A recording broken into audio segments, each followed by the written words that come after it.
And for this part of our programming, I am going to introduce Money Puck's 4 most likely teams to win the Cup.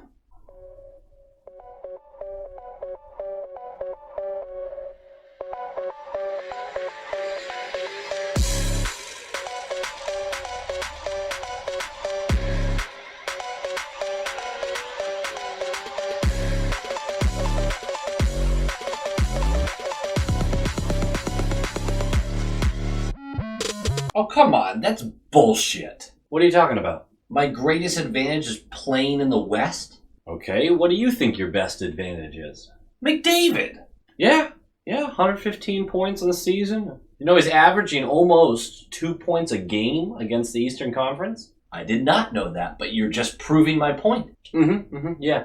You also have a losing record against the East this year. Well, so how many points a game do you think McDavid has to score for you guys to be winners in the East?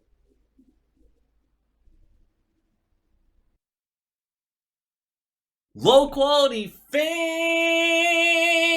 of a high quality Bruins team, that is a dub! Every time you play the best player in the world, you want to win. You want to win! And we won! And it was scary the whole time. That was terrifying.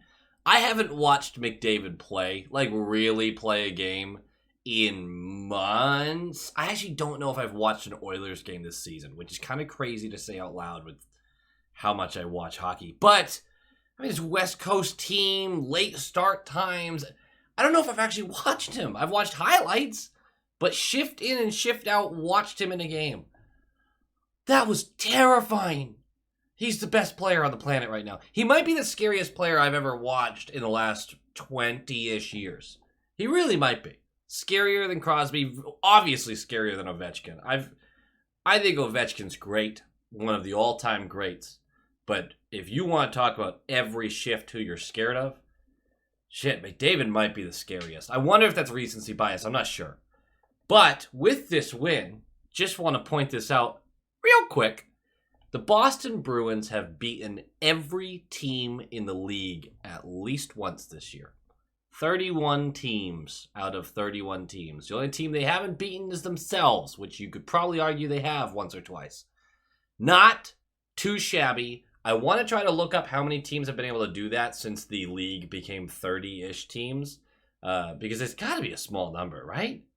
You would think. Also, I try to remind people of this every few videos, but there is a link for a Discord below, Twitter below, because Twitter is like the easiest place to communicate with you guys frequently.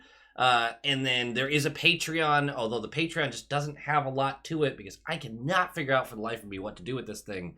Not a lot of time in the day these days, but if you got ideas of what you'd like to see, I am all ears because the creativity for that just ain't flowing.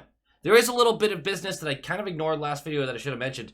We traded Keith Kincaid for Shane Bowers with the Avalanche. Shane Bowers is a reclamation project at center. He's going to top out likely as a fourth line, maybe a third line guy, and that's not super likely in itself.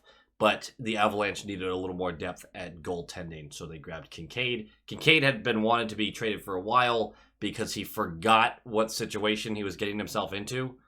I had been told, I don't know how accurate this is, I had been told that Kincaid asked for a trade months ago. And I just want to remind everyone that our backup in Jeremy Swayman, who just shut down the best offense in the league, shutdown's probably a little generous, has better numbers in the NHL than Keith Kincaid had in the AHL. So you gotta wonder what was going through his head of like, I deserve a shot. I'm like, over who? Anyway, we'll move on. The Oilers, they have the best power play in the league, over 30%. They only got one power play this game. They have the best offense with damn near 4 goals per game.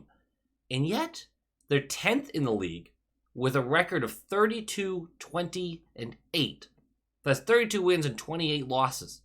They would be a wild card team in the East right now, which is probably generous because if they had an Eastern schedule where they play Eastern teams more often, they'd likely have a worse record because they have a losing record against the East. They are 13, 10, and 4 against Eastern Conference teams. That's 13 wins and 14 losses if you take away overtime shenanigans. That's not good. The West is weird, man. It's weird. Oh, and an explanation on that. They allow over 3 goals, well over 3 goals a game, and their PK ranks 25th in the league, a penalty kill that we would have a 5v3 against and 5 total power plays against, and we would go 0 on. Our power play is not good, and we had that one stretch where they were first in the league, and since then we're slowly declining down. It's not good. This might be a long-winded video because I just kind of want to say a few things. I don't know if it's fun to be an Oilers fan, right? I watched that game, and it was terrifying. Watching McDavid is one of the greatest pleasures a hockey fan can have. He is fantastic, and Draisaitl is awesome. Watching these two guys on the ice and the way they move the puck is phenomenal. And yet, when they move that puck over to Nugent Hopkins or Yamamoto or whoever the hell's on the line with them, Hyman, and Hyman's no slouch either. But as soon as they make some crazy-ass play to the third guy on the line or to a defenseman who joined in and they miss the net by 6 feet, it's this feeling of like, what the fuck was that? I don't know if it's fun to be an Oilers fan. You get to cheer for McDavid, sure, and he's breaking records, sure, and he's awesome and incredible and amazing, but you don't win a ton of hockey games. I doubt you have that much faith you're winning a cup this year. You have an easier route than most because you're in the West, but shit, I don't know. Maybe they, because of the easier route, they get to the finals and then they just go nuclear at the right time. It's not impossible for them to win a cup, and I wouldn't even be mad if they did. But I don't know if it's fun to be an Oilers fan. And if you're an Oilers fan, I would love for you to tell me if it is. They are missing Evander Kane, so that is a big part of this equation as well. For us, Swayman starts. He would let in a tough one to start, but would lock it down after that. Hall out with an injury. We are getting conflicting reports, but I'm going to trust the report from Boston that they do not believe it's serious, but they sent him home. He flew home as a precautionary measure. That's the word. Greer slots back in on the 4th line. Foligno takes the 3rd line duties. Orlov to play with McAvoy. You can already see him getting more comfortable. 3rd star of the game with 2 assists. Grizz is rested. I do not think that's a playoff lineup. I think Grizz is in the lineup for the playoffs. But the bottom pairs will return to what they were with Lindholm, Carlo, Forbort, Clifton. I already mentioned this, but the notes here again. We have beaten every team in the league at least once. You love to see it. But let's talk about this game, shall we? Puck drops! No gimmicks this time. Like, comment, subscribe. 18 seconds into the first shift for Marchand. We're just a couple minutes in. Not even a couple minutes in. And Nurse catches Marchand's leg. It looked like incidental contact to me. And Marchand goes to the room. They believe he cut his leg. The skate cut his leg. I'm a little nervous about what that is moving forward. He would return later in the period after about 10-ish minutes. It was scary. There's about 5 minutes left of the period when he returns. But 2:17 in, we're a little worried that we're going to get another cracking game because the 3rd line is trying to forecheck. They go high, and the defense loses track of McDavid as the puck is turned over in the offensive zone. Draisaitl whips this. Perfect pass. McDavid cherry picking on the blue line. That's what he's going to do. I don't even know if it's cherry picking or if he was just too fast for the camera to keep up with him getting ahead of the play. So maybe that's unfair to say. He comes down into the left circle. The defense is getting the angle. They're closing in. And hard wrist shot, 5-hole. If it was anyone but McDavid, I'd be pissed that he went 5-hole from the dot. Maybe we give a little more leniency because it's McDavid, who has 50 goals so far in the season. But still, I feel like Sway should have had this one, personally. We go down 1-0 quick. Get a little nervous just because I don't know if my heart can handle another track meet type of game. But I didn't have to worry for long. 13 seconds later, Orlov takes the offensive zone on the left side. He chips the puck to Hathaway, who's below the goal line, like below the goal, and does this perfect tip pass that goes straight to Nosek, who's alone 5 feet from Skinner, and goes roof, glove side. 1-1. 13 seconds later, Nosek gets the goal. Exactly how you drew it up. Have Nosek answer the McDavid goals. And as we move through the period, and I want to just highlight this one play, 8:40 into the period.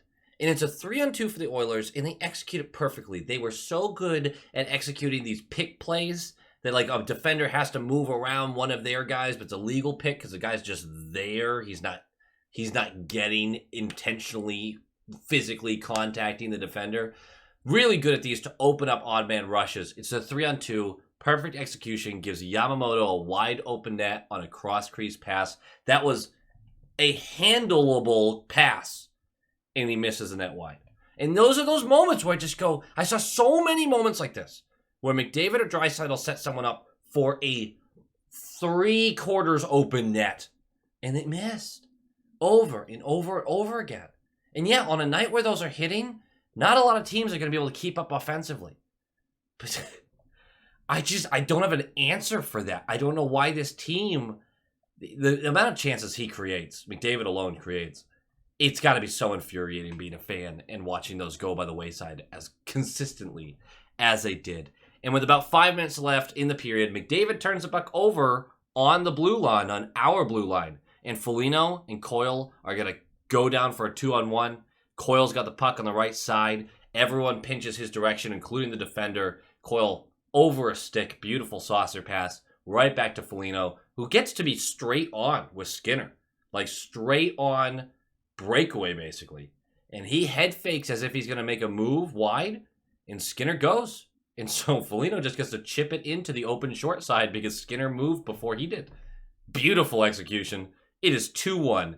End of the period. Marchand returns shortly after that to make everyone breathe a sigh of relief. And the second period is going to be similar to the first. A lot of scoring opportunities back and forth, and most of the scoring opportunities for the Oilers were just fuck-ups that could have gone in the net. Insanely inconsistent with finishing their chances. No wonder Pojärvi gets such a bad rap over there, because I saw him do it 6 or 7 times. Just completely flub a play where I'm like, they set you up for that and you keeled it? Like, dude. 7:18 in. Lindholm's going to go for holding. Going to go to the penalty kill. Excellent kill. They have the number 1 power play in the league. Over 30%. Fantastic kill. 9:55 left. Kostin's going to go for hooking. Power play. And a minute 13 left of that power play. No real chances. Bergeron's going to go for hooking. So we're going to be 4v4 for $1.13 with 47 seconds of 5v4. And then the refs calling anything that touches a glove Yamamoto for hooking. It's going to be 4v3 for 29 seconds. And then 47 seconds of 4v4. And then another amount of time of 5v4 that I don't even know. I don't feel like doing the math on that. As the 4v3 expires, something weird happens. Not really that weird. McDavid, we get a clear, or they get a clear. We have to go down on our end. It's 4v3 up until the second that puck basically hits the wall, right? Just goes back to 4v4. They get there first, right? And McAvoy chases behind the net. And McDavid just skates right into the slot, all alone. Puck pushed up to McDavid. He makes one quick move. Those fast hands, there's no goalie on the planet that's going to stop this. Goes right around Swayman and dunks it. Little bit of controversy here. Because McDavid scored while the guy he was switching off the bench for was still on the ice getting to the bench. So yes, you could make an argument that that was too many men. Because his guy was still on the fucking ice. Here's the problem. McDavid's also that fast. So I didn't have too much issue with it. They're so liberal with those changes. And earlier in the season, I was getting frustrated. I've decided to just let it go because they're so inconsistent. First half of the season, they were calling these. If you're 15 feet from the bench, you're getting called for too many men. If your guy is before he gets there.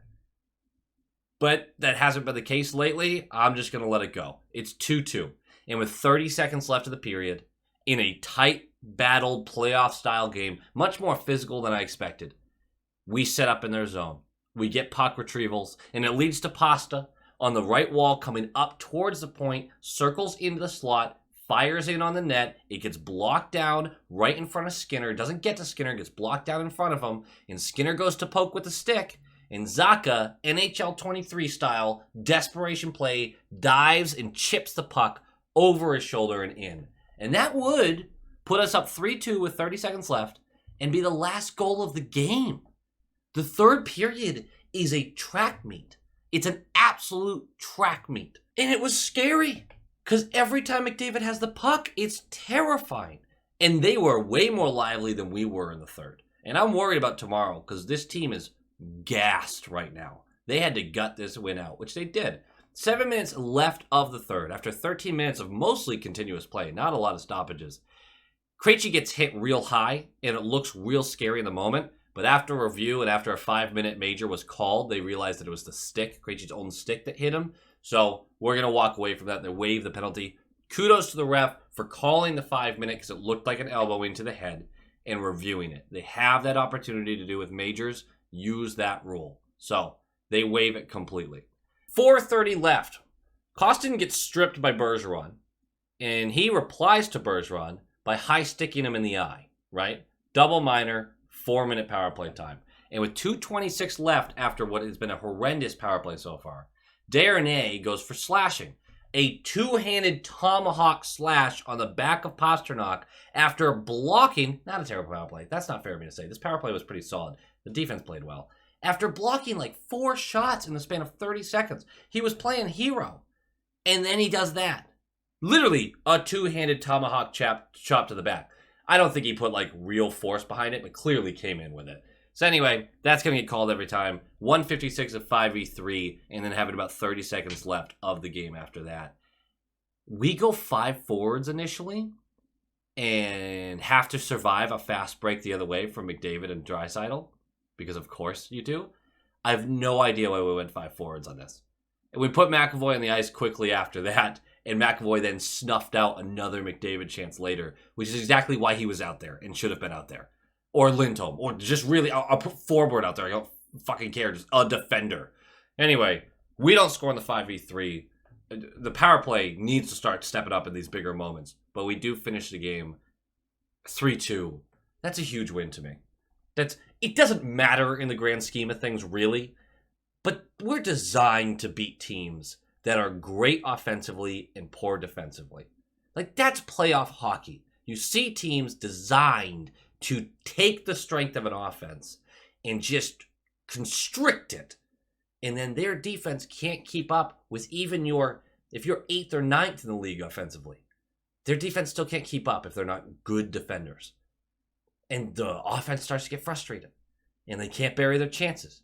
And they start trying to be more specific, make too many plays. And that's how you beat these teams, especially in long series, is you discourage them offensively because your defense is so suffocating. And their defense just can't match that energy. We're designed to beat teams like the Edmonton Oilers. We're designed to beat teams like Vancouver Canucks, who aren't a good team, but offensively are really solid. We talked about this with Vancouver. We can talk about it with Edmonton. We are designed to beat teams like this. I want to see us win games like this. I mean, think about this. Their goal scorers were McDavid. Our goal scorers were Zacha, Foligno, and Nosek. I mean, that's the difference. Our top guys didn't even score. And we still won. That's the difference between depth and star power. And I'm glad that we have depth now. Swayman was really solid. I want to be happy about what we got from him as a performance. I didn't love that first goal, but after that, he had to make some pretty big saves. There is one negative on this one. I'll kind of end the game notes on this. Frederick has completely fallen off offensively. Still good defensively. Still playing a solid physical game. But now he's just doing that, like, chuck the puck off his stick thing offensively. When he had that little boost where we went, oh, shit, yes, Freddie, start doing this. He was maintaining possession of the puck on the wall. He was shimmying guys off him. He was physically pushing guys off him. And he was making plays in the offensive zone. And now, again, he's going back to, like, I got it on my stick, I got it off my stick. He's not making a play anymore. And he's usually just turning it over by getting it deep right to a defenseman and then skating back the other way. It's been a weird moment for Freddie. The development seems to be going there and then back down. So something I'm keeping my eye on. I'd like to see a little more from him. All right, guys, that does it for me. Sorry about the long video for this one. Thank you all for watching. Thank you all for liking, commenting, and subscribing. I really appreciate it. I really am worried about what we're going to get tomorrow. This team's gassed. I am not going to hold a magnifying glass over tomorrow's game. I'm really not. That is not a throwaway by any means. You don't throw away games, but I don't have high expectations for this one. This team looks real gassed right now, and I think I can respect that on a West Coast swing with a back-to-back after playing fucking McDavid. So, gonna respect that. But for now, I'm still gonna expect a win because go Bees. Go Bees!